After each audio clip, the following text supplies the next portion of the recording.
Hello everyone, good morning to all of you and welcome to Online Study Point. दोस्तों, कुछ unavoidable reasons की वजह से Kalyani ma'am absent हैं, जिसकी वजह से आपको कल की वीडियो भी नहीं मिल पाई थी। तो आज हम 1 और 2 फरवरी दोनों ही दिन के करंट अफेयर्स आज डिस्कस करेंगे। तो आइए स्टार्ट करते हैं। अगर आप इस वीडियो की फ्री PDF चाहते हैं तो आप हमारा मोबाइल ऐप भी इंस्टॉल कर सकते हैं। तो आज का पहला क्वेश्चन है, हाल ही में जारी Asia Pacific personal health index में कौन सा देश टॉप पर रहा? तो देखिए, अभी हाल ही में Asia Pacific personal health index के अकॉर्डिंग जो सिंगापुर है ये टॉप पर रहा है। और ये जो हेल्थ इंडेक्स है इसमें कुल 11 कंट्रीज़ थी, जिसमें कि सबसे ज़्यादा टॉप पर रहा है सिंगापुर, यानी कि यहाँ की जो हेल्थ कंडीशंस हैं वो सबसे ज़्यादा बेहतर हैं। इसके अलावा जो ताइवान है ये दूसरी पोजीशन पे था, जापान थर्ड पोजीशन पे था और जो इंडिया है ये 10वें पोजीशन पे था। ठीक है, और जो 11th पोजीशन पे था वो था इंडोनेशिया, यानी कि सबसे वर्स्ट हेल्थ कंडीशन। तो यहाँ बात सिंगापुर की है, तो आइए मैप में देख लेते हैं। तो ये रहा मैप में सिंगापुर। यहाँ के जो प्राइम मिनिस्टर हैं वो हैं ली शियन लुंग और यहाँ की जो करेंसी है वो है सिंगापुर डॉलर। अगला प्रश्न है, केरल के किस शहर में भारत का पहला जेंडर पार्क स्थापित किया गया है? तो देखिए, केरल के जो कोझिकोड है यहाँ पर पहला जेंडर पार्क स्थापित किया जाएगा, जिसकी कुल लागत करीब 300 करोड़ रुपए है और इसे वहाँ के जो CM हैं पिनराई विजयन, इसके द्वारा इसका उद्घाटन किया जाएगा। और ये जो पहल है ये केरल में लैंगिक समानता और सशक्तिकरण को बढ़ावा देने के लिए ये पार्क स्थापित किया जा रहा है। इसके अलावा यहाँ बात है भारत के पहले की, तो आप यहाँ से बाकी ऑप्शंस भी रिलेट कर सकते हैं, जैसे कि केरल के अलापुझा में ही भारत का पहला लेबर मूवमेंट म्यूजियम स्थापित किया जाएगा। इसके अलावा केरल के कोट्टूर में दुनिया का सबसे पहला एलिफेंट रिहैबिलिटेशन सेंटर स्थापित किया जाएगा। और जो तिरुवनंतपुरम है, जो कि केरल की कैपिटल भी है, यहाँ भारत का पहला स्पेस टेक पार्क स्थापित किया जाएगा। ठीक है, और इसके अलावा अगर आप करंट से रिलेट करें तो केरल ने बर्ड फ्लू को राष्ट्रीय आपदा घोषित किया था। इसके अलावा केरल में ही वन स्कूल वन IS योजना की शुरुआत की गई और कथकली मोहिनीअट्टम ये दोनों ही बहुत फेमस डांस फॉर्म है केरल के, इन्हें भी आपको याद रखना है। ठीक है, तो बढ़ते हैं आगे। अगला प्रश्न है, हाल ही में किस कंपनी ने हैदराबाद से 5G नेटवर्क की घोषणा की है? तो देखिए, अभी हैदराबाद से एयरटेल ने 5G नेटवर्क की घोषणा की है और ऐसा अनाउंस करने वाली ये पहली कंपनी बन गई है जिसमें कि आपके जो 5G नेटवर्क है इसका इसने लाइव डिमॉन्स्ट्रेशन किया है हैदराबाद में। और 5G का मतलब यहाँ पे है 5th जनरेशन से, जैसे कि 1G 2G 3G और 4G हुआ करता था। ये सब बेसिकली ये दिखाते हैं कि जो टेक्नोलॉजी है वो कितनी तेज़ी से इम्प्रूव हो रही है। जैसे कि स्टार्टिंग में सिर्फ 1G हुआ करता था, जब हम सिर्फ कॉलिंग कर सकते थे, कोई मैसेजिंग नहीं हो सकती थी उस टाइम पे। फिर उसके बाद 2G आया, जहाँ पे कॉलिंग के साथ साथ मैसेजिंग की सुविधा भी मिली। और इसके बाद 3G मिला, जहाँ से इंटरनेट स्टार्ट हुआ। फिर उसके बाद 4th जनरेशन आई, यानी कि 4G, तो यहाँ से इंटरनेट को और बेहतर स्पीड मिली। और अब जब 5G आ जाएगा तो इंटरनेट की स्पीड बहुत ही ज़्यादा बेहतर हो जाएगी। तो यहाँ से आपको सिर्फ इतना याद रखना है कि जो एयरटेल के अध्यक्ष हैं वो कौन हैं, तो वो हैं सुनील भारती मित्तल। ठीक है, तो आगे बढ़ते हैं। अगला प्रश्न है, हाल ही में मेरापी ज्वालामुखी किस देश में फटा है? तो देखिए, जो मेरापी ज्वालामुखी है ये इंडोनेशिया में कुछ सक्रिय ज्वालामुखी है, जिसमें से एक है मेरापी ज्वालामुखी और यही हाल ही में फटा है। और इसके पहले ये 2010 में भी फट चुका है एक बार। तो ये बात है इंडोनेशिया की, तो आइए मैप में देख लेते हैं। तो ये रही इंडोनेशिया की लोकेशन मैप में और यहाँ की जो कैपिटल है वो है जकार्ता, करेंसी है इंडोनेशियन रुपया और यहाँ के जो प्रेसिडेंट है वो हैं जोको विडोडो। ठीक है, और इंडोनेशिया से रिलेटेड कुछ और चीज़ें हैं, जैसे कि अभी हाल ही में सबसे पुरानी गुफा चित्रकला की खोज जो हुई थी वो इंडोनेशिया में ही हुई थी। इसके अलावा इंडोनेशिया के ही सुलावेशी द्वीप में अभी भूकंप आने की वजह से कुछ टाइम पहले ही कुछ लोगों की मौत भी हो गई थी। इसके अलावा मैप में है जापान। तो अभी हाल ही में हेनले पासपोर्ट इंडेक्स के अकॉर्डिंग जो सबसे शक्तिशाली पासपोर्ट है वो है जापान का। और चाइना भी ऑप्शन में है।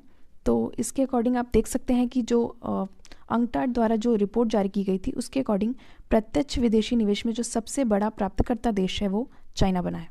ठीक है, तो इतना आप इन ऑप्शन से याद रखिए।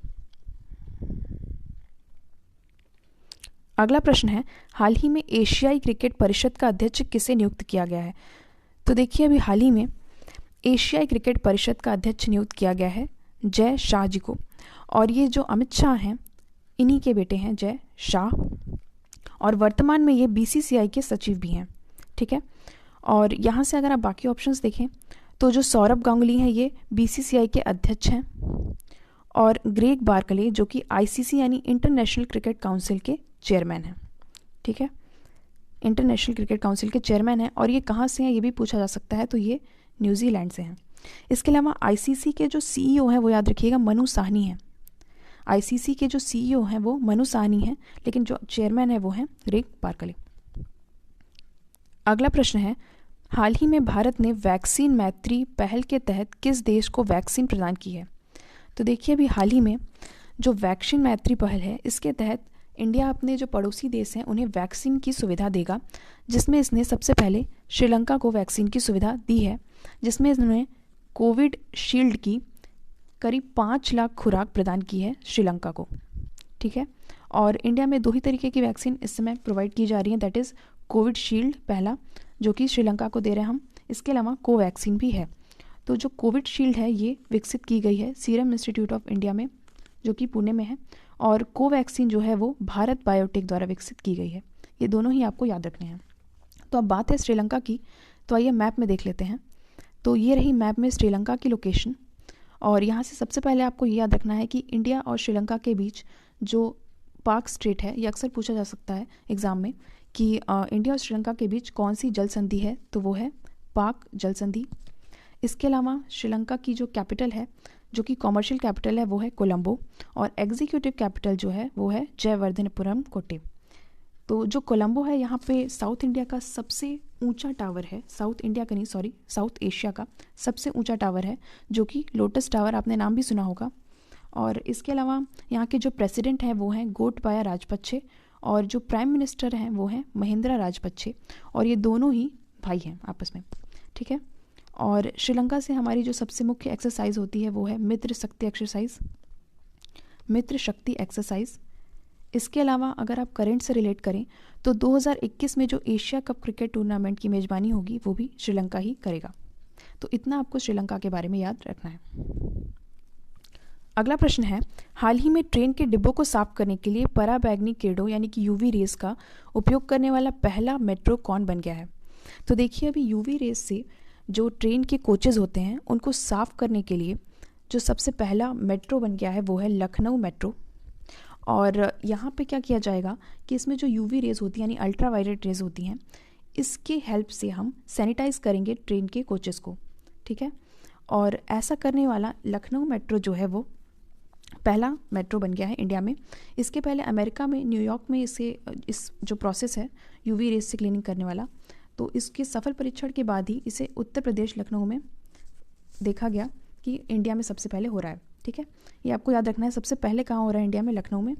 और इसके अलावा इसमें जो यूवी रेज हैं जिससे हम क्लीनिंग करेंगे ये 7 मिनट के अंदर ही कोचेस को क्लीन कर देगा, और जिससे कि बहुत ज़्यादा कॉस्ट में भी कमी आएगी और समय की भी बचत होगी।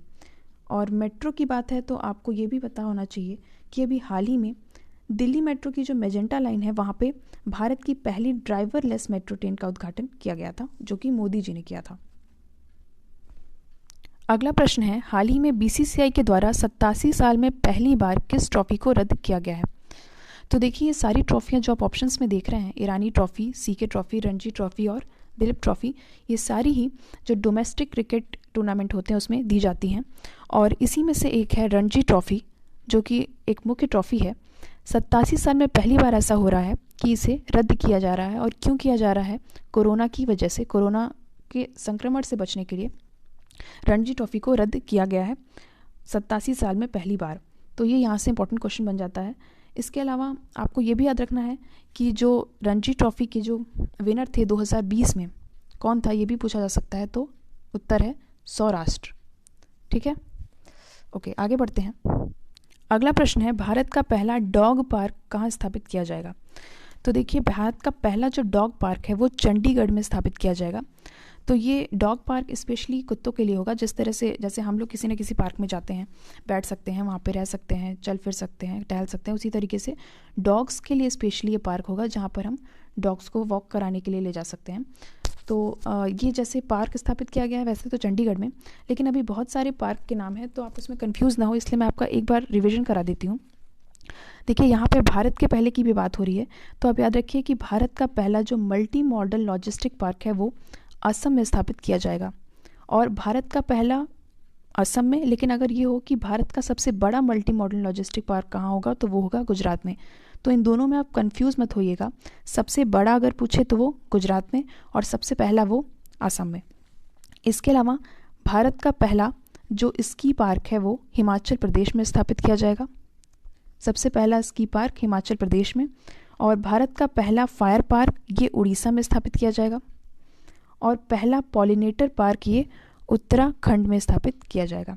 इसके अलावा इसके पहले वाले क्वेश्चन में हमने पढ़ा है कि अभी पहला जो जेंडर पार्क है वो स्थापित किया जाएगा केरल के कोझिकोड, ठीक है। और पहला डॉग पार्क तो हमने देख ही लिया चंडीगढ़ में। तो आगे बढ़ते हैं। अगला प्रश्न है, आयुष्मान भारत के नए मुख्य कार्यकारी के रूप में किसे नियुक्त किया गया है? तो देखिए आयुष्मान भारत के नए मुख्य कार्यकारी के रूप में नियुक्त किया गया है RS शर्मा जी को, जो कि इंदु भूषण जी की जगह लेंगे। यानी कि इस टाइम कौन है? इंदु भूषण है और इनकी जगह लेंगे RS शर्मा। इसके अलावा जो सोमा मंडल हैं वो सेल की पहली महिला अध्यक्ष बनी हैं। और शेखर कपूर जो कि FTII के प्रेसिडेंट बने हैं, यानी कि film and television institute of India के प्रेसिडेंट बने हैं। अगला प्रश्न है, हाल ही में विश्व आर्द्र भूमि दिवस कब मनाया गया? यानी कि वर्ल्ड वेटलैंड्स डे कब मनाया गया? तो देखिए अभी हाल ही में वर्ल्ड वेटलैंड्स डे मनाया गया है 2 फरवरी को, यानी कि 2 फरवरी को मनाया गया है। वेटलैंड्स का मतलब होता है कि वो एरिया जो कि पानी में डूबा हुआ हो, चाहे वो परमानेंटली हो या फिर सीजनली हो, कभी कभी डूबता हो, तो उसे हम कहते हैं वेटलैंड्स। और ये मनाया गया है 2 फरवरी को। और इसकी जो थीम थी वो थी वेटलैंड एंड वाटर, ठीक है। और पहली बार ये मनाया गया था 1997 में। अब यहाँ से अगर आप बाकी ऑप्शंस को रिलेट करें तो अभी 30 जनवरी को मनाया गया है शहीद दिवस, यानी कि मार्टायर्स डे। और ये मनाया जाता है गांधी जी की हत्या के जो 30 जनवरी 1948 में गांधी जी की हत्या हुई थी, नाथूराम गोडसे ने की थी, तो उसी के लिए मनाया जाता है शहीद दिवस 30 जनवरी को। इसके अलावा 31 जनवरी को वर्ल्ड लेप्रोसी इरेडिकेशन डे मनाया जाता है, यानी कि विश्व कुष्ठ उन्मूलन दिवस, ठीक है। और इसके अलावा 1 फरवरी को इंडियन कोस्टल डे यानी कि भारतीय तट रक्षक दिवस मनाया जाता है। तो लास्ट वीडियो के क्वेश्चन का आंसर था 86। और आज का जो क्वेश्चन है वो है, हाल ही में किस देश के प्रधानमंत्री ने इस्तीफा दिया है? तो इस क्वेश्चन का आंसर आप कमेंट सेक्शन में दे सकते हैं। तो आज के लिए इतना ही। वीडियो को लाइक करिए, ज़्यादा से ज़्यादा शेयर करिए और कमेंट सेक्शन में इस क्वेश्चन का आंसर दीजिए। Thank you.